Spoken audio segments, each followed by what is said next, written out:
ಅಂತಾರಾಷ್ಟ್ರೀಯ ಸ್ತರೀಯ ವಿಚಾರ ಸಂಕೀರ್ಣಗಳಲ್ಲಿ ಸಂಪನ್ಮೂಲ ವ್ಯಕ್ತಿಗಳಾಗಿ ವಿದ್ವತ್ಪೂರ್ಣ ಪ್ರಬಂಧಗಳನ್ನು ಮಂಡಿಸಿ ಪ್ರಶಂಸನೀಯರಾಗಿರುವ ಪ್ರಾಧ್ಯಾಪಕರಾಗಿ ಬೋಧನಾ ಚತುರರಾಗಿ ಕಂಗೊಳಿಸುತ್ತಿರುವವರು ಡಾಕ್ಟರ್ ಶ್ರೀಹರಿ ಸಲೀಂ. ಉಡುಪಿ ಶ್ರೀ ಅರಮಾರ ಮಠ ಶಿಕ್ಷಣ ಸಂಸ್ಥೆ ಬೆಂಗಳೂರು ಇದರ ಗೌರವ ಕಾರ್ಯದರ್ಶಿಗಳಾಗಿ ಸುದೀರ್ಘ ಕಾಲ ಸೇವೆ ಸಲ್ಲಿಸಿ ಈ ಶಬ್ದಕ್ಕೆ ಅನ್ವರ್ಥಕರಾಗಿ ದಕ್ಷ ಆಡಳಿತಗಾರರಾಗಿ ಸಂಸ್ಥೆಯ ಕೀರ್ತಿ ಪತಾಕೆಯನ್ನು ಶ್ರೀಪಾದ ತ್ರಯರೊಂದಿಗೆ ಅತ್ಯುನ್ನತ ಶಿಖರಕ್ಕೇರಿಸುವಲ್ಲಿ ಯಶಸ್ವಿಯಾಗಿ ಸಮ್ಮಾನಕ್ಕೆ ಭಾಜನರಾಗಿರುವವರು ಡಾಕ್ಟರ್ ಶ್ರೀಹರಿ ಸರ್ ಇವರು. ತಮಗೆ ಅಭಿನಂದನೆಗಳು, ಅಭಿವಂದನೆಗಳು ಸರ್.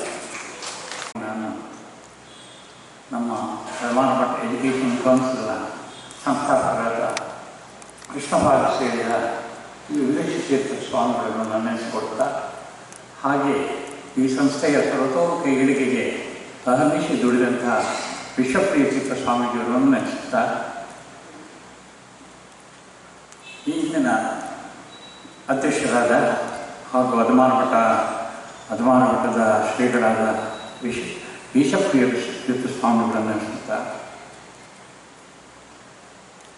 ಹಾಗೆ ವೇದಿಕೆಯಲ್ಲಿರುವ ಹಲವಾರು ಗಣ್ಯರಿದ್ದಾರೆ. ನನ್ನ ಮಿತ್ರರು doctor K S Chandrashekhar, doctor P S Aithal, Shri K Shridhara Rao, Shri C A Ganesh Hebbar, Shri G V Krishna ನನ್ನ ಆತ್ಮೀಯ ಗೆಳೆಯರು, ಶ್ರೀ ಗೋಪಾಲ್ ವಿಶ್ವರಾಯರು, ಹಾಗೆ ನನ್ನ ಶ್ರೀಮತಿ ಉಷಾ ಶ್ರೀಹರಿ ಹಾಗೂ ಎ ಪಿ ಭಟ್ ಹಾಗೂ ಮಿಸಸ್ ಭಟ್ ಅವರು, ಮತ್ತು ಶ್ರೀ ಪ್ರಶಾಂತ್ ಪಡ್ಡ ಅವರು ಹಾಗೂ ಗಣೇಶ್ ಹೆಬ್ಬಾರ್ ಅವರು ದಯಾಸನಿದ್ದಾರೆ. ಮುಖ್ಯವಾಗಿ ಇಲ್ಲಿರುವ ಪ್ರಾಂಶುಪಾಲರು ಹಾಗೂ ಪ್ರಾಧ್ಯಾಪಕ ಬಂದವರು ಇಲ್ಲಿ ಬಂದು ನೆರೆದಿದ್ದೀರಿ. ನಾನು ಈ ಸಭೆಗೆ ಬರುವಾಗ ನಾನು ನೆನೆಸಿದೆ, ಈ ದೇಶದಲ್ಲಿ ಬಹಳ ಶ್ರೀಮಂತರಲ್ಲಿ ಟಾಟಾ ಬಿರ್ಲಾ ಅವರು ದುಡ್ಡಿನ ವಿಚಾರದಲ್ಲಿ ಹೇಳಿದ್ದಾರೆ. ನಾನು ಹೇಳಿದ್ದೇನೆ, ಇವತ್ತಿನ ದಿವಸದಲ್ಲಿ ನನಗೆ ಸಿಕ್ಕಿದ ಆ ಪ್ರೀತಿ ವಿಶ್ವಾಸ, ನನ್ನ ಬಂಧುಗಳ ಹತ್ರ ನನ್ನ ಮಿತ್ರರಿಂದ ಸಿಕ್ಕಿದ ವಿಶ್ವಾಸ ನೋಡುವಾಗ ನಾನು ಅವರಲ್ಲಿರುವುದರಿಂದ ದೊಡ್ಡ ಶ್ರೀಮಂತ ಅಂತ ಕಾಣಿಸ್ತೇನೆ. ಖಂಡಿತವಾಗಿ ನನಗೆ ಹೃದಯ ಕೊಟ್ಟು ಬರುತ್ತದೆ. When heart is full the words are very few. ಇದು ಫ್ಯೂ ಮಾತ್ರ ಅಲ್ಲ, ವೆರಿ ಫ್ಯೂ, ಗೊತ್ತಾಗಲಿಲ್ವ? ಆದ ಕಾರಣ ನನಗೆ ಹೆಚ್ಚು ಮಾತಾಡಲಿಕ್ಕೆ ಅವಕಾಶವೂ ಇಲ್ಲ, ಸಮಯಾವಕಾಶವೂ ಇದೆ. ಆದರೆ ಒಂದೆರಡು ಮಾತುಗಳನ್ನು ನಾನು ಇಲ್ಲಿ ಅನಿಸಬೇಕಾಗ್ತದೆ. ನನಗೆ ನೀವು ತೋರಿದ ಆ ಪ್ರೀತಿ ವಿಶ್ವಾಸ ಹಾಗೂ ಈಶ್ವಪ್ರಿಯರು ಒಂದು ದಿವಸ ನನ್ನನ್ನು ಒಂದು ಫೋನಲ್ಲಿ ಮಾತಾಡಿದ್ದಾರೆ. ಮೊದಲು ಅವರು ಪ್ರೆಸಿಡೆಂಟ್ ಆದ ತಕ್ಷಣ ನಿಮ್ಮನ್ನು ನಾನು ಹೇಗೆ ಕರೀಲಿ ಅಂತ ಕೇಳಿದ್ರು. ಅಯ್ಯೋ, ಸೆಕ್ರೆಟರಿ ಏನೋ ಪ್ರೆಸಿಡೆಂಟ್ ಹೇಗೆ ಕರೀತಾರೆ ಹಾಗೆ ಅಲ್ಲ, ನನ್ನನ್ನು ನಾನು ಅಣ್ಣ ಅಂತ ಕರೀತೇನೆ ಅಂತ ಹೇಳಿ. ನೋಡಿ, ಆ ವಿಶ್ವಾಸ ಅದು ಎಲ್ಲಿಂದ ಬಂದಿದೆ? ಪ್ರೆಸಿಡೆಂಟ್ ಇಲ್ಲದೆ ಬಂದಿದೆ ಆ ವಿಶ್ವಾಸ. ಈಗ ನಾನು ಇವತ್ತು ಈ ಸಭಾಂಗಣಕ್ಕೆ ಬರುವಾಗ ಹಿರಿಯರಿಂದ ತೋರಿಸಿದ ಹಿರಿಯರು, ನನ್ನ ಮಿತ್ರರು ಇವರು ತೋರಿಸಿದ ಆ ಒಂದು ವಿಶ್ವಾಸಕ್ಕೆ ಸ್ವಾಮಿ ನಾನು ತುಂಬ ಚಿರಋಣಿ, ಎಲ್ಲರಿಗೂ ನಾನು ಚಿರಋಣಿಯಾಗಿದೆ. ನಾನು ಒಬ್ಬ ಆಗರ್ಭ ಶ್ರೀಮಂತ ಅಂತ ನನಗೆ ಅನಿಸ್ತಾ ಇದೆ. ಇನ್ನು ಕಮಿಂಗ್ ಟು ಭಾಳ 30 ವರ್ಷದ ಹಿಂದಿನ ಕತೆ. ಬೆಂಗಳೂರಿನಲ್ಲಿ ಕೊಟ್ಟಿರೋ ಟೂರಿಸ್ಟ್ನ ಮಾಲೀಕರಾದ ಗುರುರಾಜ ಆಚಾರ್ಯರು ಅವರ ಮನೆ ಅದೊಂಥರ ಮಠದ ಹಾಗೆ ಇತ್ತು. ಆಗ ವಿದ್ಯಾಪೀಠ ಬರ್ತಾ ಇತ್ತು, ಅಥವಾ ಕೃಷ್ಣ ಮಂದಿರವು ಅಲ್ಲಿ ಅಷ್ಟು ಹಾಗೆ ಇರಲಿಲ್ಲ. ಬಂದು ಸ್ವಾಮಿಗಳೆಲ್ಲ ಅಲ್ಲೇ ಉಳಿತಿದ್ರು. ಅದು ಕೃಷ್ಣಪಾದ ಶ್ರೀಗಳು ವಿಪದೇಶರು ಒಂದು ದಿವಸ ನನ್ನನ್ನು ನೋಡಿದರು. ಇದು ಯಾರು ಅಂತ ಕೇಳಿದ್ರು. ಈ ರಿಲೇಷನ್ಶಿಪ್ ಅವರು ಹೇಳಿದರು ಮನೆಯಲ್ಲಿ. ಸರಿ, ನನ್ನನ್ನು ಬಂದು ನೋಡಲಿಕ್ಕೆ ಹೇಳಿ ಅಂತ ಹೇಳಿದರು. ಸತ್ಯ ಹೇಳಿದ್ರೆ ನಾನೊಂದು 2-3 ಸಲ ಅವಾಯ್ಡ್ ಮಾಡಿದೆ. ನಾನು ಹೋಗ್ತಿಲ್ಲ. ಅದು ನನ್ನ ಈಗೋವೋ ಅಥವಾ ಬೇರೆ ಏನೋ ಕಾರಣವೋ ನಾನು ಹೋಗಲಿಲ್ಲ. ಆಮೇಲೆ ಅವರು ಹೇಳಿದರು, ಸ್ವಾಮಿಗಳು ಹೇಳ್ತಾರೆ ಬರಲಿಕ್ಕೆ ಹೇಳಿ ಅವರನ್ನು. ಸ್ವಾಮಿಗಳು ಹೇಳಿದ ಮೇಲೆ ಹೋಗದೆ ಇರಲಿಕ್ಕೂ ಆಗಲಿಲ್ಲ. ಹೋದೆ. ಒಂದು ಮಾತು ಹೇಳಿದ್ರು ಅವರು, ನೋಡಿ ನಾನು ಸ್ವಾಮಿಗಳು, ನನಗೆ ಶ್ರೀಕೃಷ್ಣನ ಪೂಜೆ, ಪ್ರವಚನ, ಬೇರೆ ಏನಾದರೂ ಹೀಗೆ ಈ ವಿಚಾರ ಮಾತ್ರ ಮಾಡಲಿಕ್ಕೆ ನನಗೆ ಇರೋದು. ನನಗೆ ಈ ಸ್ಕೂಲು ಇದೆಲ್ಲ ಬೇಡ, ಇದಂದರೆ ಬೇಡ. ನೀನೊಬ್ಬ ಪ್ರೊಫೆಸರ್ ಆಗಿದ್ದೀಯ. ವಾರದಲ್ಲಿ ಶನಿವಾರ ಅಂತ ಹೇಳಿದ್ರು, 1 ಗಂಟೆ ನೀನು ನನಗೋಸ್ಕರ ಕೆಲಸ ಮಾಡಲಿಕ್ಕೆ ಸಾಧ್ಯ ಅಂತ ಕೇಳಿ. ಆಗಲೂ ನಾನು ಹೇಳಿದೆ, ನಾನು ವಿಶ್ವವಿದ್ಯಾಲಯದಲ್ಲಿ ಕೆಲಸ ಮಾಡ್ತಾ ಇದ್ದೇನೆ. ಈ ಕೆಲಸ ಮಾಡಬೇಕಾದ್ರೆ ಚೆಕ್ ಸೈನ್ ಹಾಕಬೇಕು, ಸ್ವಲ್ಪ ವ್ಯವಹಾರಗಳು ಇರ್ಬೋದು, ಅದಕ್ಕೆಲ್ಲ ಅಲ್ಲಿಂದಲೇ ಈ ಕಾರ್ಡ್ ಆಗ ಒಬ್ಬರು ಸೆಕ್ರೆಟರಿ ಇದ್ದರು, ಅವರದ್ದು ಕರೆದು ಈ wrote letter to the then vice chancellor doctor ಅವರ ಹೆಸರು ಬಿಸಲಯ್ಯ, ಡಾಕ್ಟರ್ ಬಿಸಲಯ್ಯ ಅಂತ ಇದ್ದರು. ಅವರಿಗೆ ಕಾಗದ ಬರ್ತದೆ, I want this man as a secretary in market education council ಅಂತ. ಅವರು ಡಾಕ್ಟರ್ ವಿಶ್ವೇಶ್ವರ ನಮ್ಮನ್ನು ಕರೆದ್ರು ಅವರ ಆಫೀಸಿಗೆ. ನೋಡು, ನನಗೆ ಆ ಸ್ವಾಮಿಗಳದ್ದು ಪರಿಚಯ ಇದೆ, ನಿಂದು ನನಗೆ ಗೊತ್ತಿದೆ, ನೀನು ಹೋಗೋದಕ್ಕೆ ಅಡ್ಡಿ ಇಲ್ಲ, ಆದರೆ ನಾನು ಬರಹ ಮೂಲಕ ಹೇಳೋದಿಲ್ಲ, ಅದು ಪ್ರೆಸಿಡೆಂಟ್ ಆಗ್ತದೆ ಅಂತ ಹೇಳಿದ್ರು. ಹಾಗೆ ನಾನು ಈ ಸಂಸ್ಥೆಗೆ ಬಂದು ಸೇರಿದೆ. ಸಂಸ್ಥೆಗೆ ಸೇರಿದ ಮೇಲೆ ನಾನು 2001ರಲ್ಲಿ ನಾನು ರಿಟೈರ್ಡ್ ಆದೆ. ನನ್ನನ್ನು ಕರೆದರು, ನನ್ನನ್ನು ಅಕಾಡೆಮಿಕ್ ಹೆಡ್ ಅಂದರೆ ಅಕಾಡೆಮಿಕ್ ಕೋಆರ್ಡಿನೇಟರ್ ಆಗಿ ನನ್ನನ್ನು ತಗೊಂಡು. ಆಗಲೂ ಹೇಳಿದೆ ನಾನು ರಿಸರ್ವೇಷನ್ ಹತ್ರ, ನೋಡಿ ನಾನೀಗ ಡಾಕ್ಟರ್ ಶ್ರೀನಾರಾವ್ ಲ್ಯಾಬ್ರೇಟ್ರಿಗೆ ಹೋಗ್ತಾ ಇದ್ದೇನೆ, ನನಗೆ ಅಲ್ಲಿ ತೊಂದರೆ ಆಗ್ತಾ ಇದೆ, ನೀವು ನನ್ನನ್ನು ಬಿಟ್ಟುಕೊಡ್ಬೇಕು ಅಂತ ಹೇಳಿದೆ.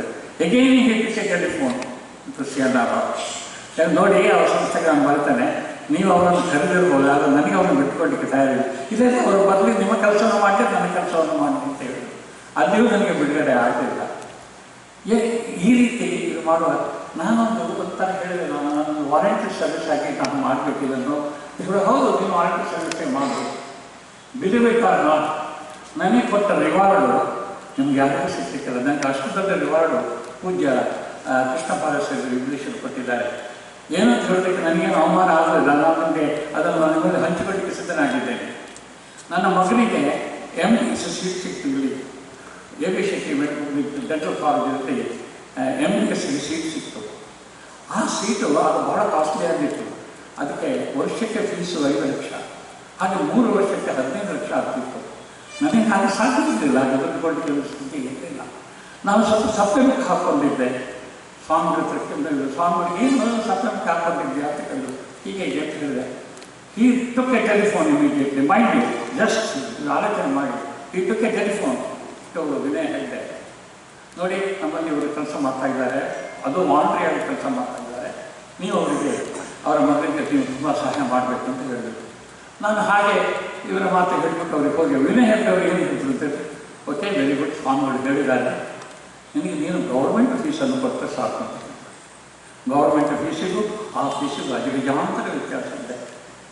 ಆದ ಕಾರಣ ನನ್ನ ಮಗನಿಗೆ MDS ಆಗಿ ಅವನೊಬ್ಬ ಪ್ರೊಫೆಸರ್ ಆಗಿದ್ದಾನೆ, ನಿರಂತರವಾಗಿ ತಿಂಗಳು ಅವರು ದುಡಿತಾನೆ. ಅದರಿಂದಾಗಿ ನನಗೆ ರೀತಿ ಲಾಭವಿರ್ತದೆ, ನನ್ನ ಲೈಫಿಗೆ ನೀನು ಲಾಭ ಮಾಡಿಕೊಟ್ಟಿದ್ದು ಅಂತ ಮಹಾನ್ ಭಾವ ಯಾರು ಕೃಷ್ಣಪಾದ ವಿದೇಶ ತೀರ್ಥರು.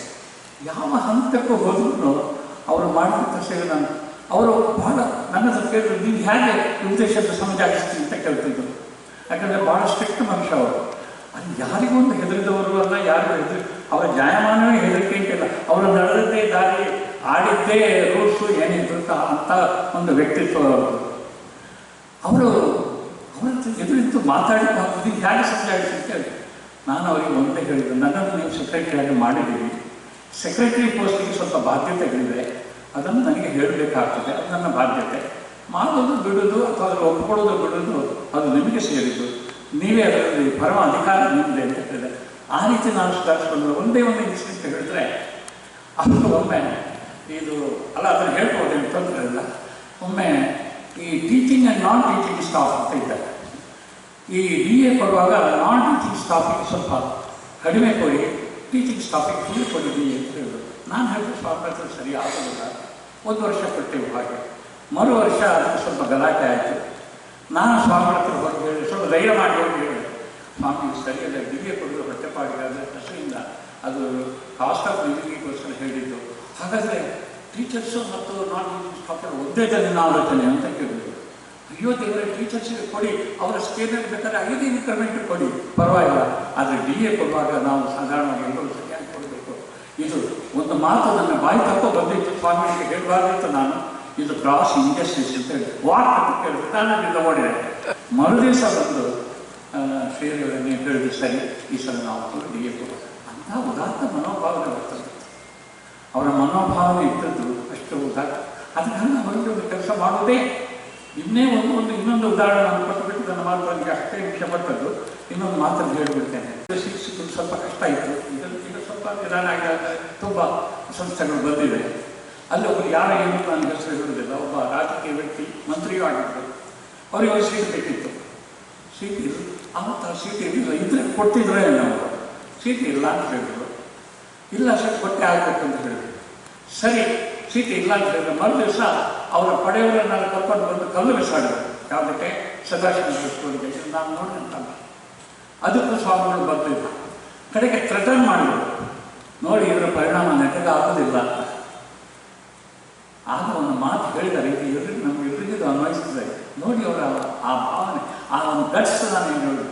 ಏನು ಮಾಡ್ಬೋದು ನೀನು? ನಾನು ಆಗ ಮಠ ಸ್ವಲ್ಪ ದೂರದಲ್ಲಿತ್ತು, ಅದು ಈಗ ಇಲ್ಲ ಅಲ್ಲಿ, 10-12 ಕಿಲೋಮೀಟರ್ ದೂರದಲ್ಲಿತ್ತು. ಆ ಮಠಕ್ಕೆ ನಾನು ಕಾರಿನಲ್ಲಿ ಹೋಗುವಾಗ ಅಡ್ಡಗಟ್ಟಿ ನನ್ನನ್ನು ನೀವು the maximum punishment you can give but not give the city is the death sentence, ನನ್ನನ್ನು ನೀವು ಕೊಲ್ಬೋದು. ಅಯ್ಯೋ ದೇವರೇ, ಕೊಲ್ಲದು ನನಗೆ ಹುಟ್ಟಿದಾಗಲೇ ಮರಣ ಶಿಕ್ಷೆ ಆಗಿದೆ. ನಾನು ಜಾತಸ್ಯ ಮರಣ ದುರ್ವ, ನಾನು ಒಂದಿಷ್ಟು ಸಾಹಿತ್ಯ ಖಂಡಿತ ಇದೆ, ಅದು ನಿನ್ನ ಕೈಯಿಂದ ಆಗಬೇಕಿದ್ರೆ ನಾನು ಏನು ಮಾಡಲಿಕ್ಕೆ ಸಾಧ್ಯ ಇಲ್ಲ, ನಿನಗಂತೂ ಸಿಕ್ಕಿಲ್ಲ ಅಂತ ಹೇಳಿದ್ರು. ಅವರ ಒಟ್ಟಿಗೆ ಇದ್ದೆ. ಅವರು ಕೃಷ್ಣಪಾದ ಸೇರಿದರು, ವಿಶ್ವಪ್ರಿಯರು ಬಂದರು. ವಿಶ್ವಪ್ರಿಯರು ಬರುವಾಗ ಪ್ರೆಷರಾಗಿದ್ದರು. ಇದೇ ಇಲ್ಲಿ ಮಠದಲ್ಲಿ ನಾವು ಅವರಿಗೂ ನಮಸ್ಕಾರ ಮಾಡಿ ಹೇಳಿದೆವು. ಒಂದು ಗೌರ್ಮೆಂಟ್ ಚೇಂಜ್ ಆಗಿ ಇನ್ನೊಂದು ಗೌರ್ಮೆಂಟ್ ಚೇಂಜ್ ಆಗುವಾಗ ಕೆಲವು ಕೀ ಪೋಸ್ಟ್ಗಳು ಚೇಂಜ್ ಆಗಬೇಕಾಗ್ತದೆ, ಅದನ್ನು ಗೊತ್ತಿದ್ದದೆ. ನಾವು ಹೇಳಿದ್ರೆ ನಾನು ಸೆಕ್ರೆಟರಿ ಮತ್ತು ಇವರು ಪ್ರೆಷರಾಗಿದ್ದೇವೆ, ನಿಮ್ಗೆ ಯಾರಿಗೆ ಬೇಕಾದರೂ ನಿಮಗೆ ಸ್ವಲ್ಪ ನಾನು ಕೊಡ್ಬೋದು ಅಂತ ಹೇಳಿದ್ರು. ವಿಶ್ವಪ್ರಿಯರು ಹೊಸ ಬೆನಿವಿಟಿ. ಅವ್ರು ಏನಂದ್ರು ಅಂತ ಹೇಳಿದ್ರೆ, ಈಗ ನಿಮ್ಗೆ ಯಾರು ಹೇಳಿದ್ದು ಗೌರ್ಮೆಂಟ್ ಚೇಂಜ್ ಆಗಿದೆ ಅಂತ? ಗೌರ್ಮೆಂಟ್ ಚೇಂಜ್ ಆಗಲಿಲ್ಲ, ಅದು ಗೌರ್ಮೆಂಟ್ ಕೌನ್ಸಿಲೇ ಕಲಿಸೋದು. ಅದಕ್ಕಾಗಿ ಗೌರ್ಮೆಂಟ್ ಚೇಂಜ್ ಆಗಿಲ್ಲ, ನೀವು ಕಂಟಿನ್ಯೂ ಮೊದಲು ಸ್ವಾಮಿಗಳಿಗೆ ಹೇಗೆ ನೀವು ಕೆಲಸ ಮಾಡ್ತಿದ್ರೆ ಹಾಗೆ ಮಾಡಿ ಅಂತ ಹೇಳಿದ್ರು. ವಿಶ್ವಪ್ರಿಯರು ಕೆಲವು ವರ್ಷವನ್ನು ಮಾಡಿಬಿಟ್ಟು ಅನನ್ಯವಾಗಿ ಅವರು ಹೊಸ ಸಂಸ್ಥೆಯನ್ನು ಸ್ಥಾಪಿಸಿದ್ದನ್ನು ನಾನು ನಿಮಗೆ ಹೇಳಿ ಭಾಳ ತುಂಬ ಇದನ್ನು ಧೈರ್ಯವಾಗಿ ಹೇಳ್ತೇನೆ. ಅವರ ಪೀರಿಯಡ್ನಲ್ಲಿ 9 ಕೋಟಿ ರೂಪಾಯಿಯ ಡೆವಲಪ್ಮೆಂಟಲ್ಲಿ ವರ್ಕ್ ಆಗಿದೆ ವಿಶ್ವಪ್ರಿಯರು. ಅವರ ಮಾಡಿದರು. ವಿಶ್ವಪ್ರಿಯರು ಏನಾಗಿದ್ದರು ಅದು ಏನೋ. ಈಗ ವಿಶ್ವಪ್ರಿಯರಿಗೆ ಅವರಿಗೆ ಎಲ್ಲ ಸಂಸ್ಥೆಗಳನ್ನು ವಹಿಸಿಕೊಟ್ಟರು. ಅದು ನಾನಲ್ಲಿ ಬೆಂಗಳೂರಲ್ಲಿ ವಾಟರ್ ಮೀಟಿಂಗ್ ಮಾಡಿ ಕೊಟ್ಟರು. ಆಮೇಲೆ ಈಶ್ವಪ್ರಿಯರು ಬಂದರು. ಈಶ್ವಪ್ರಿಯರು ಹಾಗೆ ನನಗೆ ಯಾವ ವಿಚಾರದಲ್ಲೂ ನನ್ನನ್ನು ಅವರು ಕಂಡು, ನಾನು ಹೇಳಿದಲ್ಲ ಮೊದಲೇ ನಿಮ್ಮನ್ನು ನಾಟಕವಿಲ್ಲ, ಆ ರೀತಿಯ ಆ ಒಂದು ಭಾವನೆ, ಆ ಒಂದು ವ್ಯಕ್ತಿತ್ವ, ಅದಕ್ಕೊಂದು ಅಭಿಮಾನ, ಅದಕ್ಕೆ ನನಗೆ ಕೊಟ್ಟ ಒಂದು ಗೌರವ, ಅದನ್ನು ನಾನು ಯಾವಾಗಲೂ ಮರೆಯುತ್ತಿಲ್ಲ. ಈ 3 ಸ್ವಾಮಿಗಳು ಕೊಟ್ಟಂತಹ ಈ ಗೌರವ ನಾನು ಎಂದಿಗೂ ಬಂದಿರಲಿಲ್ಲ. ನಾನು ಒಂದು ವೇಳೆ ಸೆಕ್ರೆಟರಿಯಾಗಿ ಕೆಲಸ ಮಾಡಿದರೆ ಅದು ಕೃಷ್ಣನ ಸೇವೆ ಮತ್ತು ಪ್ರಾಣ ಸೇವೆ, ಅದು ಪರಮಾತ್ಮ ಎಜುಕೇಷನ್ ಕೌನ್ಸಿಲ್ನ ಥ್ರೂ ಗೊತ್ತಾಗಲ್ವ ಆ ಸೇವೆ. ಅದನ್ನು ನೆನೆಸಿಬಿಟ್ಟೆ ಪರ್ಯಾಯದಲ್ಲಿ ಈಶ್ವಪ್ರಿಯರು ನನಗೆ ಕೃಷ್ಣಾನುಗ್ರಹ ಮಾಡಿದರು. ಇದು ಏನು 3ನೇ ಸಾಲ ನನಗೆ ಅವರು ಆರ್ಡರ್ ಮಾಡ್ಕೊಡ್ತಾ, ಅದು ಆರ್ಡರ್ ಮಾಡೋದೇ ಅವರ ಗೊತ್ತೇ, ನಾನು ತೆಗೊಳ್ಳೋದೇ ನನ್ನ ಕರ್ತವ್ಯ ಅಂತ ನನಗೆ ಗೊತ್ತಿಲ್ಲ. ಅದಕ್ಕಾದ ನನಗೆ ಇದು 3ನೇ ಸಾಲ ನನಗೆ ಆರ್ಡರ್ ಮಾಡ್ತಾರೆ. ಸ್ವಾಮೀಜಿ, ನಾನು ನಿಮಗೆ ಯಾವಾಗಲೂ ಋಣಿ, ಯಾವಾಗಲೂ ನಾನು ಇದು ಮಾಡ್ತೇನೆ. ನಾನು ದೈಹಿಕವಾಗಿ ಇಲ್ಲದಿದ್ರೂ ಆಸ್ ಎ ಸೆಕ್ರೆಟರಿ ಆಗಿ ಇಲ್ಲದಿದ್ರೂ ಮಾನಸಿಕವಾಗಿ ನಾನು ಯಾವಾಗಲೂ ಮಠದ ಕೌನ್ಸಿಲಿನ ಯಾವಾಗಲೂ ಸೇವಕನಾಗಿ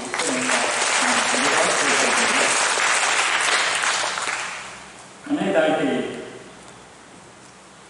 ಎಪಿ ಭಟ್ರನ್ನು ನಾನು ತುಂಬ ಹೃದಯದಿಂದ ಸ್ವಾಗತಿಸ್ತೇವೆ. ಅವರಿನ್ನೂ ಅದು ತಗೊಳ್ಳಿಲ್ಲ. ಅವರು ನಾಳೆ 19ನೇ ತಾರೀಕಿಗೆ ಬಂದು ಆ ಸ್ಥಿತಿಗೆ ಬರ್ತಾರೆ. ಅವರಿಗೆ ಒಂದೇ ಒಂದು ಕಿವಿ ಮಾತು ನಾನು ಹೇಳ್ತೇನೆ. ಈ ಒಂದೇ ನಿಮಿಷ, ಕೆಲವರು ಶ್ರೀರಾಮದೇವರನ್ನು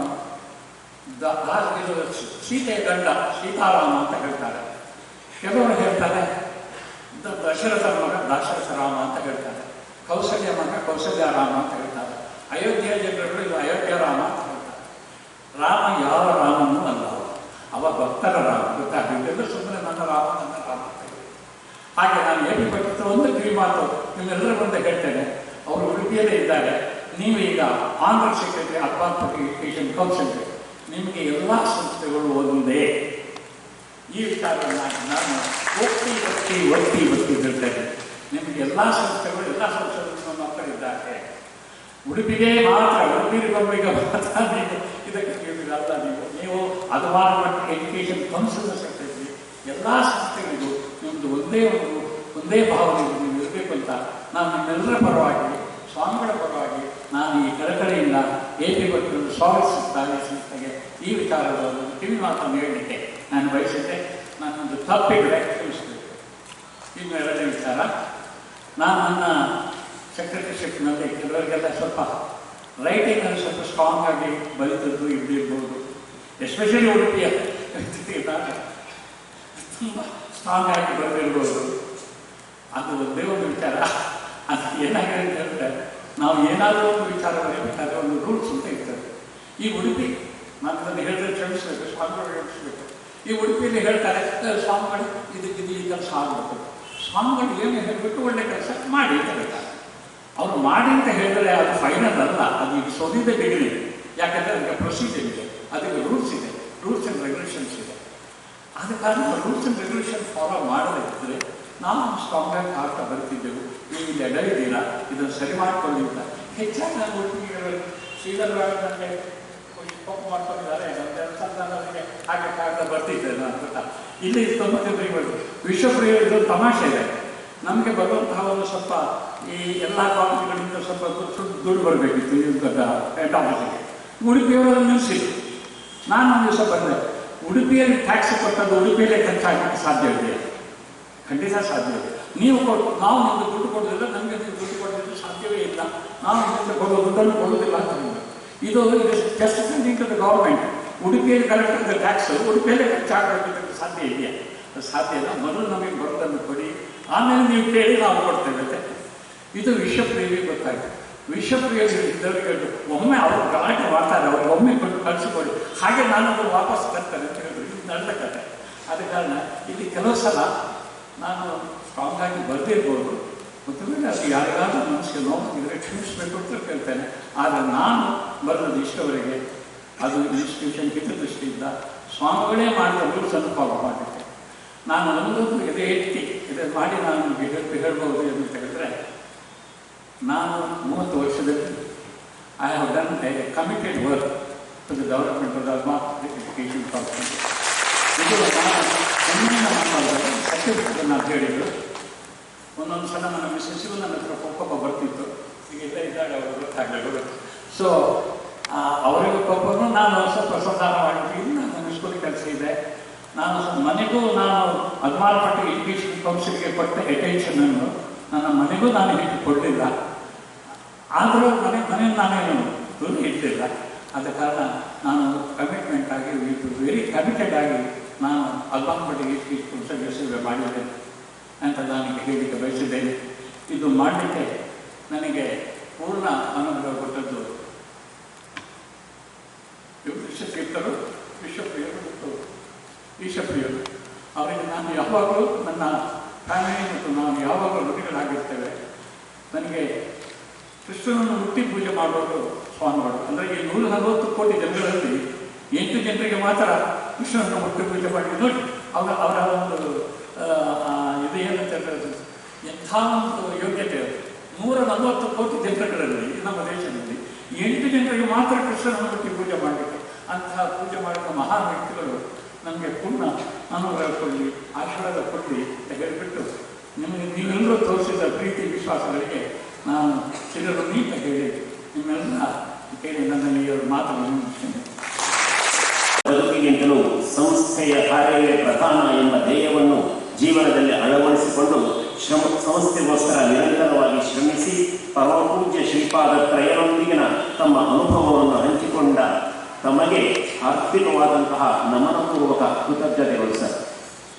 ಇದೀಗ ಆ ಅವಕಾಶ ಇದ್ದರೆ ಅದನ್ನು ಏರ್ಪಾటు ಮಾಡಲಿಕ್ಕೆ ಯಾವಾಗಲೂ ಕೂಡ ನಾವು ಪ್ರಯತ್ನ ಮಾಡಬೇಕು. ಇವತ್ತಂತಹ ಪ್ರಯತ್ನ ಮಾಡಿದರೆ ಇವರು ಊರಿಗೆ ಬರೋರೇ ಇದ್ದರು, ಕೃಷ್ಣ ದರ್ಶನವೂ ಆಯಿತು. ಅದೇ ರೀತಿ ಎಲ್ಲರನ್ನೂ ಒಂದು ನೋಡುವಂಥ ಒಂದು ಏಕಕಾಲದಲ್ಲಿ ಎಲ್ಲರನ್ನೂ ನೋಡುವಂಥ ಮತ್ತು ಎಲ್ಲರೊಟ್ಟಿಗೆ ಮಾತಾಡುವಂಥ ಒಂದು ಸಂದರ್ಭ ಇಲ್ಲಿ ಏರ್ಪಾಟಾಗುತ್ತೆ. ಆ ದೃಷ್ಟಿಯಿಂದ ಇವತ್ತು ಈ ಒಂದು ಕಾರ್ಯಕ್ರಮ ನಾವು ಯೋಚನೆ ಮಾಡಿದಾಗ ಅದನ್ನು ತುಂಬ ಚೆನ್ನಾಗಿ ಇದು AMECಯಲ್ಲಿರುವ ವ್ಯಕ್ತಿಗಳನ್ನು ಇವತ್ತು ಸನ್ಮಾನ ಮಾಡಿದ್ದೀವಿ. ಆದರೆ ನಿಜವಾಗಿ ಅಷ್ಟೇ ಪ್ಯಾರಲಾಗಿ ಕೆಲಸ ಮಾಡಿದವರು ಒಂದು ಚಂದ್ರಶೇಖರ್ ಅವರು ಕೂಡ ಅಷ್ಟೇ ಅರ್ಹರು ಕೂಡ. ಆದರೆ ಇವತ್ತು AMEC ಮಾತ್ರ ಕನ್ಸಿಡರ್, ಒಂದು US AMEC ಬೆಂಗಳೂರು ಅಂತ ಕನ್ಸಿಡರ್ ಮಾಡಿದ್ದೀವಿ. ಹಾಗಾಗಿ ಅವರೇ ಇದನ್ನು ಎದುರು ನಿಂತು ಇಷ್ಟು ಒಳ್ಳೆಯ ಕಾರ್ಯಕ್ರಮ ನಡೆಸಿದ್ದಾರೆ. ಇದು ನಮ್ಮ ಎಲ್ಲ ಮ್ಯಾನೇಜ್ಮೆಂಟ್ನ ಎಲ್ಲ ವ್ಯಕ್ತಿಗಳಲ್ಲಿ ಇರುವಂಥ ಒಂದು ಒಳ್ಳೆಯ ಗುಣ. ಅಂದರೆ ಯಾವತ್ತೂ ಕೂಡ ಸೆಲ್ಫ್ಲೆಸ್ ಆಗಿ ತುಂಬ ಜನ ಕೆಲಸ ಮಾಡಿದವರು ನಮ್ಮ ಇನ್ಸ್ಟಿಟ್ಯೂಷನಲ್ಲಿದ್ದಾರೆ. ಇದರಿಂದ ಇವತ್ತು ಈ ಇನ್ಸ್ಟಿಟ್ಯೂಷನ್ ಇಷ್ಟು ಎತ್ತರಕ್ಕೆ ಬೆಳೀಲಿಕ್ಕೆ ಸಾಧ್ಯ ಆಗಿದೆ. ಪ್ರಾಯ ನಿರ್ದೇಶಕರ ಅನುಗ್ರಹದಿಂದ, ಆನಂತರ ನಿಮ್ಮೆಲ್ಲರ ಪ್ರಾರ್ಥನೆಗಳಿಂದ ಇದು ಇನ್ನೂ ಕೂಡ ನಾವು ಮುಂದೆ ಯೂನಿವರ್ಸಿಟಿಯಾಗಿ ಬೆಳೀಲಿಕ್ಕಿದೆ. ಅದೇ ರೀತಿ ಭಾರತೀಯ ಸಂಸ್ಕೃತಿಯನ್ನು ಚೆನ್ನಾಗಿ ಕೊಡುವಲ್ಲಿ ನಾವು ಪ್ರಯತ್ನ ಮಾಡಬೇಕಿದೆ. ಯಾಕಂದರೆ ಹೊರಗಡೆಯಿಂದ ಎಲ್ಲ ವಿಷಯಗಳು ಬೇಕೇ ಬೇಕು. ಒಂದು ಹೊಸ ಸಿಲೆಬಸ್ ನಾವು ತಯಾರು ಮಾಡಿ, ಹೊಸ ತಯಾರು ಮಾಡಿಕೊಡೋದು ಇದೆಲ್ಲ ಇದೇ ಇದೆ. ಒಂದು ಇನ್ಸ್ಟಿಟ್ಯೂಷನ್ ಅಂದರೆ ಇದೇ ಇರುತ್ತೆ. ನಮ್ಮ ಇನ್ಸ್ಟಿಟ್ಯೂಷನ್ ಯಾಕೆ ತುಂಬ ಬೇರೆ ರೀತಿಯ ಕೆಲಸ ಮಾಡ್ತದೆ ಅಂತ ನಾವು ಗುರುತಿಸೋದಾದರೆ, ಮಕ್ಕಳಲ್ಲಿ ಅಂಥ ಒಂದು ವ್ಯಾಲ್ಯೂ ನಾವು ತುಂಬಿಸಿದರೆ ಆವಾಗ ಮಾತ್ರ ಅದು ತುಂಬ ಒಳ್ಳೆಯ ಕೆಲಸ ಅಂತ ಅನಿಸ್ಕೊಳ್ಳೋಕೆ ಸಾಧ್ಯ. ಇದ್ರೆ 10/11 ಇದು ಒಂದು ಇನ್ಸ್ಟಿಟ್ಯೂಷನ್ ಅಂತ ಆಗುತ್ತೆ. ಹಾಗಾಗಬಾರ್ದು. ತುಂಬ ಒಳ್ಳೆಯ ವಿಚಾರಗಳನ್ನು ಹೊತ್ಕೊಂಡು ಮಕ್ಕಳು ಹೋಗಬೇಕಂದ್ರೆ ಅಂಥ ವಿಷಯಗಳ ಬಗ್ಗೆ ಕೂಡ ನಾವು ಟ್ರೈನಿಂಗ್ ಕೊಡೋಕ್ಕೆ ಪ್ರಯತ್ನವನ್ನು ಮಾಡಬೇಕು. ಅದಕ್ಕೋಸ್ಕರವೇ ವಿದೇಶಿಕರು ಮನಸ್ಸು ಮಾಡಿದರೆ